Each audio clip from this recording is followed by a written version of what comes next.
It's called brachiation, and they lost their tails, they became the apes, and that's where you wanted me to stop. Yeah. Sorry. He's writing everything down.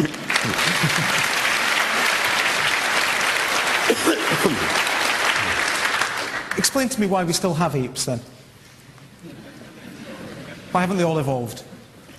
Why on earth should we all have evolved? Apes are doing a very nice job as apes. Actually, they're not doing too well.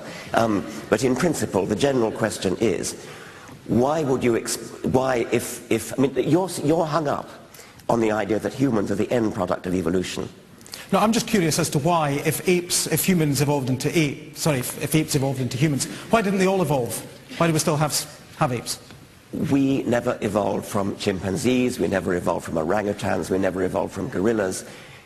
Gorillas and chimpanzees and orangutans evolved from a common ancestor which they share with us. So a chimpanzee might just as well say, oh, if chimpanzees evolved from humans, why are there still humans? Okay. Gentleman over here. I was wondering if you could give us a succinct definition of what you mean by life. Succinct, mind. Yes. Succinct. It's not always necessary to give a succinct definition of what you mean by something, because sometimes things gradually merge into other things. If you consider the distinction between a child and an adult, for legal purposes we are obliged to make a succinct distinction between a child and an adult. It happens on the stroke of midnight of the 18th birthday. But everybody knows that there's no real distinction between the child before midnight and after midnight. Similarly, when life began, there may not have been a single moment when you could say, before that we didn't have life, after that we did have life. If I were forced to define that moment, it would be the moment when heredity first came into the world, the moment when the first self-replicating molecule, which is the prerequisite that you need in order for evolution by natural selection to get going. So I suppose my definition of life would be that which evolves by Darwinian natural selection, and that means that it started when the first gene came into the world. And when was that? Between 3.5 billion and 4 billion years ago. Does that fit in with your definition? Well, it's what Professor Dawkins has to offer as a definition. Thank you very much. Okay, thank you. I just want to double check that there aren't people standing upstairs. Yes, sorry, it's just I couldn't actually see you up there. Let's just go right to the very top then. Yes, gentleman in the white shirt. Professor Dawkins, with the population of the Earth already reaching 6 billion and the increase in medical sciences curing diseases and the increase in IVF, and with many scientists believing the population can't increase it anymore, what's your opinion on that? Are we heading down a wrong path with that increase? I think it's extremely worrying that population is growing so fast. It is already, as you say, 6 billion, and that is very worrying. I think you can't just suddenly stop, because that would produce a very weird age distribution. But I do think that population growth is something we do have to face up to. It is one of the most worrying things. I agree with the questioner. Okay, thank you. And in the middle here, gentleman here. Yes, Professor Dawkins. I was wondering, you mentioned in your book, God Delusion, that, you mentioned in your book about how some religions are bigoted towards certain races or sexualities. You know, for example, the Westboro Baptist Church. Do you believe that these people actually believe God is telling them to do this, or do you think that they are just using God as a cover for their actions? The Westboro Baptist Church is a bunch of really very, very weird and unpleasant people, and I would hate to blame the Christian religion for these extreme wingnuts. So the questioner is asking whether they really believe that God is telling them to do that. I couldn't say. I mean, the Westboro Baptist Church is ruled by a patriarch who is clearly an extremely unpleasant man. Does he believe it? I should think he probably does believe that God's telling him to do what he's doing, but I should hate to blame God for him. I'm not sure there's anybody over here. Do we have anybody with the microphones here? No? Not at the moment. Okay. Let's just go to this gentleman down here then. Richard Dawkins, welcome to the Bible Belt. I've been wondering about the interaction between atheistic approaches to science and theistic approaches to science. And what I wonder about is the connection between your atheism and your science, and similarly how you view theistic scientists. We've got Dr. John Lennox coming up here, for example, in a few months' time. Do you think he's a worse scientist because he's a theist? And just generally, how do you view the interaction between theism and science, and do you think it's inferior? The orthodox position among my fellow scientists is that science and religion have no connection with each other, and they are completely separate from each other. And so you can be a perfectly good scientist whether or not you're an atheist or a theist. It makes absolutely no difference.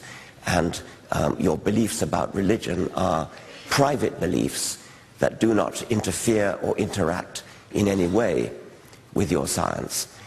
And I think this must be true for the many excellent scientists who are religious. I would qualify that in two ways. First, when you hear of a scientist who says he's religious or she's religious, you want to ask very carefully what religion they believe in. It could be what I call Einsteinian religion, which means that they may be fond of using the word religion, they may be fond of using the word God, but they don't actually believe in a supernatural creative intelligence. Einstein certainly did not. Einstein used the word God as a sort of colourful way of expressing his reverence for the mysteries of the universe. So in the sense that Einstein was religious, so am I. And I think you'll find that a lot of scientists who call themselves religious will on further inspection turn out to be religious only in the Einsteinian sense. I take the liberty of saying the same thing about my colleague from my last night's croaked out encounter in Edinburgh, the former Bishop of Edinburgh, Richard Holloway, who is clearly a very, very saintly man, a very, very intelligent man, calls himself a Christian, but actually is an agnostic, and agrees that he's an agnostic. So I think many of the scientists that claim to be religious will turn out to be religious only in the sense of Einstein or Bishop Holloway. There are others, however, who really are religious in the full Christian or Jewish or Muslim sense. Is that incompatible with their science? Well, on the face of it, no, because some of them are very good scientists. I find it hard to see the compatibility. I find it hard to see how they can reconcile it. And in some cases, I think they do it by compartmentalizing their mind into different compartments that don't allow one to enter the other. And that may be true of John Lennox, whom you're expecting a visit from later. Okay. You happy with that? So, yeah, gentleman over here in the green. It's the question about the meaning of life, really. Coming back to that, does science give the answer? I think is the question, really. And like a scientist, Nobel Prize-winning scientist like Peter Mehta would say that the question why are we here can't be answered by science. And I don't understand how we can say with such confidence that it can. Well, what I would say about the question why is, why do you think you have any right to ask it? It's not a meaningful question, except unless you specify the kind of answer you're expecting. As a biologist, it's very easy to answer the question, why do birds have wings, for example? I mean, we can do that in Darwinian terms. If you say, however, why do mountains exist? There are some questions which simply don't deserve an answer. I mean, the question, why do mountains exist? You can give an answer in terms of the geological processes that give rise to mountains, but that's not what you want, is it? You want something about the purpose of mountains. What is the purpose of a mountain? It's a silly question. Doesn't deserve an answer. The mere fact that you can ask a question, the mere fact that you can frame a question in the English language doesn't mean that it's entitled to an answer. If I say to you, what is the color of jealousy? It's a perfectly grammatical English sentence, but it's not a question that deserves an answer. The correct answer is, don't ask such a silly question. But is it not part of the human condition to ask these questions? It may well be part of the human condition to ask silly questions, yes. But maybe that's why people turn to religion, is to find that answer.